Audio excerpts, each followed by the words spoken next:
Welcome to the final part, guys.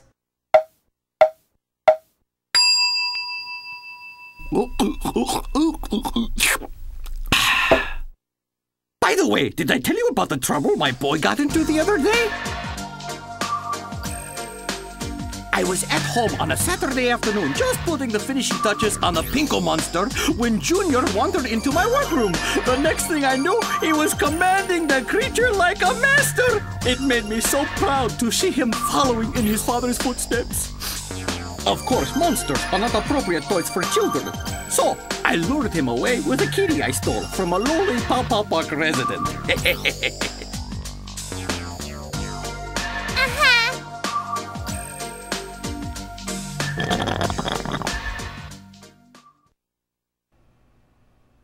So I think you caught that, right? That the next thing we're going up against is the Pinko monster. Yeah, Pinky's right-hand robot thing.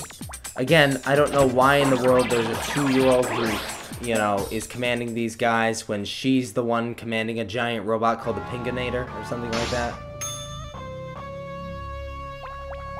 This is the big, epic final showdown before the final showdown, guys. Let's do this. The World 4 boss, the Pinkatron.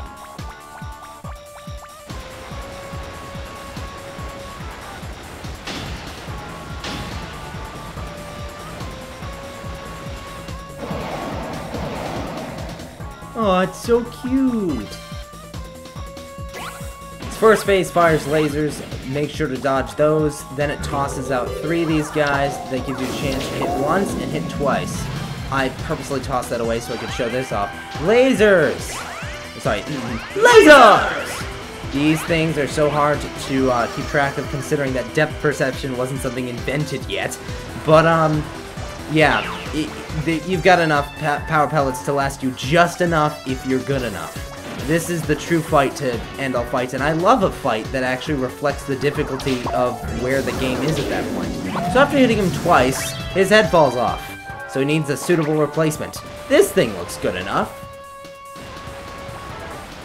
So instead of shooting lasers when he dives down, this time he's going to shoot lasers when he comes back up again. Hand swipe, hand swipe. Stick to the back, you'll never have a problem dodging those lasers. Honestly, that's the only way I've ever found it to be reliably protected by that. Phase 3, he loses his head again, and now that creepy thing shows up. Laser! These lasers follow a set pattern, should be pretty predictable so that you should only get hurt once. Hopefully. Fire. Burst! Glowing eyes. Search! By the way, those searchlight things coming out of his eyes, yeah, they kill you. Or rather damage you, I should say, which is to say if you're not toting around a sparkly power pellet, you will die. Do whatever you need to knock both of those heads off at the same time and... Teapot! Teapot? No, I guess not. A trash can. Garbage! Nope. I don't know what else he can find. Oh. Oh, that'll do. Wait. And that's literally how the boss is defeated. Apparently, Neo can't defeat the Pinko monster. He has to trick it into defeating himself. And with that, we've defeated everything that Pinky can throw at us. That's the only boss you can replay, by the way. So that's the one I've had the most practice with, needless to say. On to the Pinky's stage. Life as an evil baby is not always as easy as it sometimes looks. Oh no, that stupid Neo has somehow managed to defeat the Pinkinator, but we'll get him! Magnificent! Oh, so that's the Pinkinator. Then what's Pinky's big robot called that we saw at the beginning of the game? Go, Pinkatron XL! Show no mercy! Whatever. Anyway.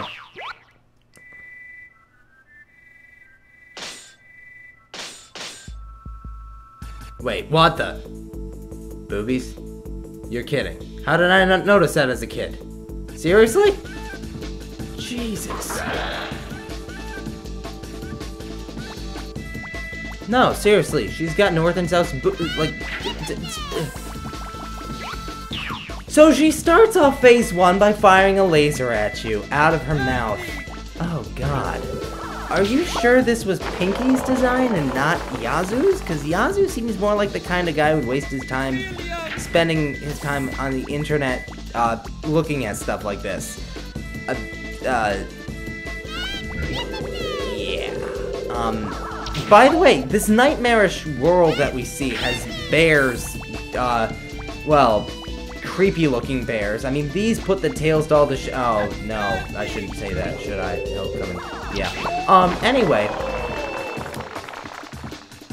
You'll notice that the Pinkatron, whatever this is called, is, well, huge, and don't touch it. It will hurt a lot, and I'm pretty sure it can also, if you get close enough, it'll drop its legs, or, like, retract its legs or something, so that, the skirt will actually crush you. Yeah, this comes equipped with everything, including a crushing upskirt. I just realized how just, like, sexually focused this is. Was this, like, the intentions of the... Of course it was. Anyway, no, it's not that hard, actually. Just figure out what you're gonna do, and, you should be fine. Lasers, silent lasers, no less, shouldn't be a problem. And now she's grabbing onto her boob to shoot missiles out of her skirt. Okay, there's no way this was an accident. I have a bad taste in my mouth. My nostalgia's ruined. Just finish her off as quickly as possible, Neo. The problem with this fight is that the inner cubes will bounce off the stairs if you're not careful, so I'd suggest jumping, and then the second you press the throw button and then jump. The cube will hit the ground, bounce in the air, and then hit her in the legs. I'm not exactly sure why her boobs are north and south, though. I mean, it doesn't seem like there should be a reason for that. Does it? Because, you know, it's not like it's actually doing anything. Outside of, well, just being thematically tied in with the game itself, and it's suggesting that apparently this is everything to do with Pinky's fetish with magnets. I don't know. Anyway, so as we see, the missiles will home in on you the same way that the Cowboys cannonballs did, actually, in World 3. And they're easy enough to dodge. I wouldn't be too worried about that. I would be too worried about the fact, though, that, this is so hard to dodge for the weirdest reasons. Again, spotlights will kill you, because apparently they're radiative spotlights or something like that. Also, just in my defense, I have absolutely no idea why the inner cubes kept going backwards. I swear I was pressing forward. Okay, one more should do it. Then Pinky and her creepily designed robot will be defeated forever. I hope. Here we go. Also, she stops dropping two robots and only gives me one, which actually makes it only easier to target on her now. And now, channeling the spirit of Bowser from Super Mario 64, it's her last stand. Sort of seems like there's at least one attack that's tribute to every single enemy in the game, actually. And with that, the head is blown off. And what's the result of this?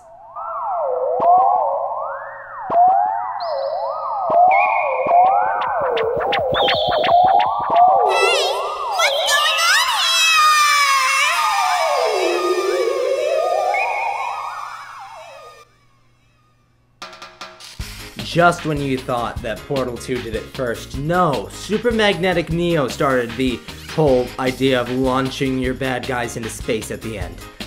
At least, in the video game world, I'm pretty sure Team Rocket did it before Neo did, actually. I don't know, it's very satisfying to launch your bad guy into space at the end of the game. There's something very fulfilling about that, and I guess that's why Portal 2 did it as well. But they're not original, they're just good. Anyway, that was Super Magnetic Neo. That's, like, my favorite childhood game, anyway. That doesn't happen to have Sonic in it. Or Mario. Or Ty the Tasmanian Tiger, or Q*bert, or any other well-known character. It's the best original character video game I've ever played in my life. There we go, I can say that a lot more confidently. I have no idea why reviewers kept saying that, oh, the game's too hard. It's not that it's too hard, you just have to put up with a challenge. If you like a challenge, play the game. If you don't like a challenge, don't come near it. Or just watch my Let's Play again, because that's what it's there for. Or watch the Raws, because then you can actually hear the music, and the music in this game is amazing. Nothing memorable, but websites praise it for being that techno rock style that combines really well, Sonic-y, you know, back when Sonic was a compliment to give, rather than an insult. Anyway, this is my results. It took me almost 6 hours to complete the game in stage times alone, and I got 0 treasures. But that's okay.